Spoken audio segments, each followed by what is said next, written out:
All right, now we're joined by Marjorie Rhodes with the No on Seattle Charter Amendment 19 campaign. So why don't you go ahead, you have up to 5 minutes to present the no side of this issue. I think one of the first things people need to realize is that with districting, it does not restrict the jurisdiction of the city council members. They still serve at large regardless of whether they are elected at large or by district. It is only we, the people, who have our jurisdiction restricted by districting, and radically so. For instance, by comparison, there are also 9 people on the King County Council, which you probably all know is elected by districts. And yet you are prohibited from participating in 8 of those 9 elections because of districts. This means you have only 11% of your voting power when it comes to electing the King County Council. But as it stands right now, no one can run for city council who is beyond your reach as a voter, and that's the way it should be. Otherwise, you're creating a system in which politicians have a say in your life and you don't have a say in their life because you don't have a say in their elections. Also, districting causes, or certainly leads, to politicians, incumbents rather, running for re-election unopposed. I wonder if you realize that in 2009, 4 of the 5 districts on the King County Council that were electing someone to the council had no opponent. 4 out of 5 districts, the only name on the ballot was the name of the incumbent. And 2 county council members this time are running unopposed. And this happens a lot more often than not. So why then do the districting advocates keep trying to put this over on us? I mean, we've already voted it down 3 times. Their argument is that geography trumps everything. They may not want to put it that way, but that really is their argument, that geography trumps political ideology, geography trumps freedom of choice, because their argument is that you're better off to have to vote for someone who lives in your part of town that you may not even really care for, than to have the freedom of choice to vote for the candidates of your choice, regardless of where they live in town. And political ideologies don't have boundaries. And also, the politicians on the city council are under oath to represent the entire city. And I have checked with the city clerk's office, and that will not change if districting passes. So again, you create a situation where the politicians have a say in your life, but not vice versa. So it's like a one-sided contract. And also with districting, gerrymandering becomes possible and unavoidable even with good intentions, because no matter how the lines are drawn, there are other ways it could have been done. So I hope that people will take these things into consideration and vote no on Charter Amendment 19. Great, thank you. So now we'll open it up to follow-up questions from the e-board, and these are up to 2 minutes for each answer. So if people have questions for Marjorie. I have one to start us off. So I think one of the anticipating arguments we'll hear later for the pro side, one of the arguments they make is that when you are running in a district that's 1/7 of the size of the city instead of the whole city, the incentives are different for campaigning, and doorbelling has a much higher priority than, say, raising money and doing either TV ads or mailers. And that makes it more grassroots, brings it closer to the people. So I guess what's your response to that argument, that it makes it more grassroots and easier to go door to door? First of all, I've done doorbelling in the past. I've been politically active for quite a number of years, but I think doorbelling is the most unsafe and the most discriminatory way to campaign. A lot of property owners have stairs without railings. often very steep or rickety stairs. And it made me so nervous going downstairs without railings that I stopped doing doorbelling years ago. And what if you have a candidate in a wheelchair or a mature candidate with arthritis in the knees? That really creates an unlevel playing field for them. I think that it's much more intelligent to have forums in the community centers and the public schools and et cetera, because it does discriminate against people who are not able to climb that many stairs. I don't think stair climbing should be the litmus test for running for political office. Thank you. Other questions? I'll ask, go ahead.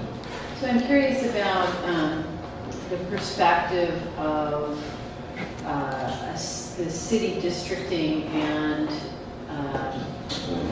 the fact that we, unlike state politics, we don't live, work, and play in one place, right?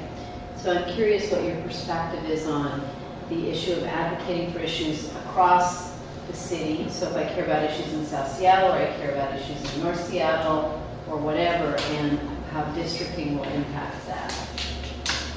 First of all, it takes 5 people to form a majority on the city council. And I think the districting people are being a little naive if they think that they're going to have somebody to represent just their neighborhood, just their district, because one person alone cannot form a majority on the council. And I think that people in different parts of the city can be quite sympathetic to what's going on in other parts of the city. I am, maybe not everyone is, but I think a lot of people, when they hear of some tragedy happening in one neighborhood, have a lot of compassion for it.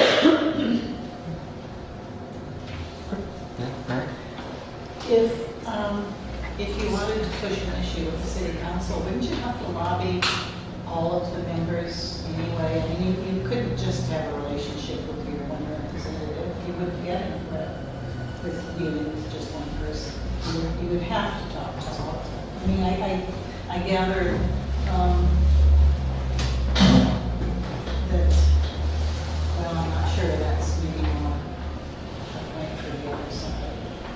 I would consider that a plus because you can lobby any of the 9. With districting, there would be no point in trying to do that because 6 of them might be. I guess I'm saying you would still have to do that. No, It no. wouldn't be as big a change perhaps as you're thinking it might be. If I just lobby one person, then I'm totally dependent on that one person to get an idea across to all the others. Yes, I think it would be yes. And with just 2 left running at large, again, that's not going to give a majority. I mean, you'll have 6 people out of 9 on the city council who can say to you, you know, I'm not your representative, you need to talk to your representative. Do you think they would say that?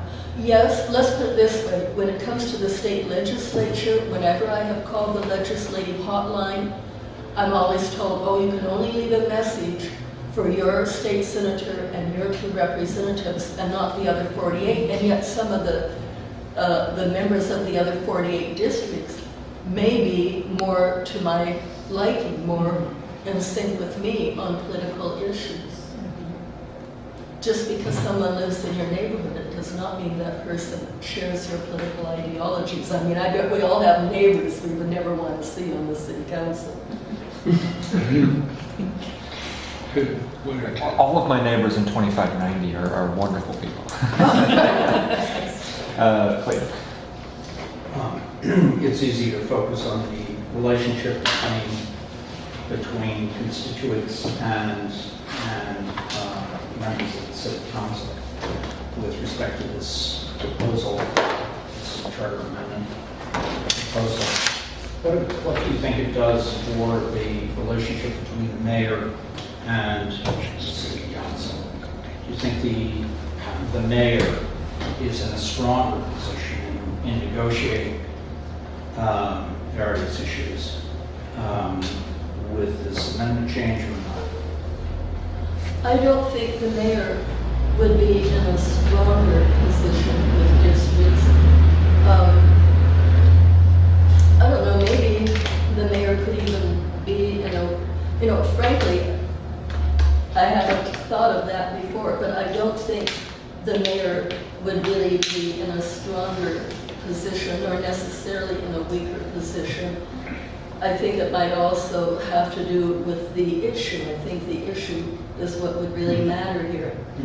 Because so many issues are citywide: public safety, utilities, infrastructure. I mean, a lot of issues are citywide, and it really should not be the case where we pit one district against another. Right. But the actual disposition of money, where money is spent, is not necessarily city line. And that's what I was intending to get at. Well, with districts, if you do have a rich neighborhood, they may get more, of the, what should we say, the goodies than a poorer neighborhood with, if we have districts. I think if everything's at large, that it would tend to be a little more uniform, because I think the wealthier neighborhoods would have more power to grab a little more than their share. They do okay. Additional questions? So I have another one, sort of following up on what Mario was asking, maybe it's the other side of the coin, of who is responsive to you. One of the arguments I've heard for districts is that if you have districts, you have one person who can be your champion or your advocate for you. Well, now you have 9 people who ignore you equally. I know that's an exaggeration, but do you have sort of a response to, isn't the representation diluted some if everyone's at large and no one has a more local, closer advocate to them? I disagree with that. May I give you an example? David Miller and his wife Dawn Hartman Miller and I were all on the same Waldo committee in Maple Leaf, and boy did we ever work hard on that for the better part of 3 years. Of course, now we're on opposite sides of the fence. But Richard Conlon was the council member who came to some of our Maple Leaf meetings to talk to us about this, and he lives down in the 37th. And yet I think we got more sympathy from him than from any of the other council members. Again, political ideologies don't really conform to boundaries. You can be with your neighbors on one issue and on the opposite side of the fence from them on another issue, just as I have now explained with David and Dawn. Okay. Additional questions? Time for a few more. Well, I have another one following up on my first question. I asked about doorbelling. Say, put doorbelling aside, let's assume that everyone's in condos and you can't doorbell. Still, having a smaller jurisdiction or a smaller electorate is going to result in a cheaper campaign. Fewer mailers or fewer, if you have fewer voters to contact, you won't have to raise as much money. Wouldn't that still allow people who don't have that barrier of being able to raise money, more citizen activists, be able to run for office? Is there value to having a smaller district just to reduce the cost of a campaign? Well, taking it up to a larger level, the state or the country as a whole, look at all the wealthy donors who will donate money to this or that district, even if it's not their jurisdiction. So people will still be able to donate from outside the district, which could put a person who's running for the first time at a disadvantage over, say, an incumbent. And as I've mentioned, the incumbents really do quite well on the King County Council. I can only think of one time that a city council incumbent ran unopposed, and that was Tom Rasmussen a couple of years ago. But every 2 years, we have people on the county council running unopposed. And I think it's because the fact that they are incumbents, they tend to get probably more money than newcomers trying to enter the campaign. have I answered your question? No, I'm you not sure answered. that I answered, okay. Absolutely. Any other questions for? I'll ask a question on your, this is you guys' broadside here. It says a wealthy Seattle business person financed the districting campaign by paying for signature gatherers. Uh-huh. Who was that wealthy Seattle businessman? Faye Garneau, she put up about 158,000. I don't know her. I guess your follow-up question is, do you know who Faye Garneau is? Thank you. If I didn't know your voice, I could have sworn I said that. She is a I don't really know, I've never met her as far as I know, but I understand she is a North End businesswoman. And I'm not sure just what kind of a business she has. And I know a big donor put up money about 10 years ago. I don't remember his name, but he got in trouble with public disclosure over. I guess that's another question. How does this, from your perspective, how does this proposal differ from previous districting proposals? Is this one any better or any worse? Were they all bad? Were the ones that you supported in the past? I mean, how would you compare the various proposals over the years? I really don't see a lot of difference because it's still the idea that we lose our choice of candidates. I think that's the real issue here. The politicians will still run at large, but with the exception of 2 of them, if this passes, the other 7 will be off limits to anybody who is not in each of those respective districts. And again, you're going to have one person for your district who may not match your political ideologies. And having 2 at large is just not going to cut it because that you have to still have at least 5 altogether on the council to create a majority. Time for one quick question. Clayton? Maybe this has been covered, but I wonder whether you could speak to the fact that structurally, if one of us runs for city council, we are required, as things stand at the moment, we're required to canvass the city. That brings us into contact with all the neighborhood organizations that perhaps we've never come in contact with. I wonder if you could speak to that as opposed to how that would be adumbrated or curtailed by the proposal at hand. I want to make sure I understand the question. Are you talking about candidates canvassing? Yeah. Again, I know that the Irrespective of money. I mean, this is the kind of subtext of the question about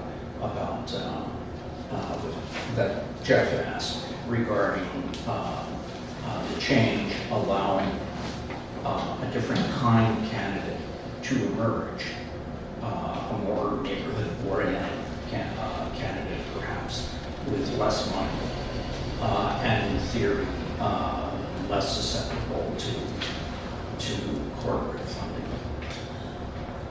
Let me try to answer your question by giving you an example. And if that doesn't quite answer, then please ask me again. Bob Ferguson, when he first ran for King County Council, and this is no offense to him, all right, but when he first ran for King County Council, he took over a year leave of absence from his job as a lawyer to doorbell his district. He rang my doorbell.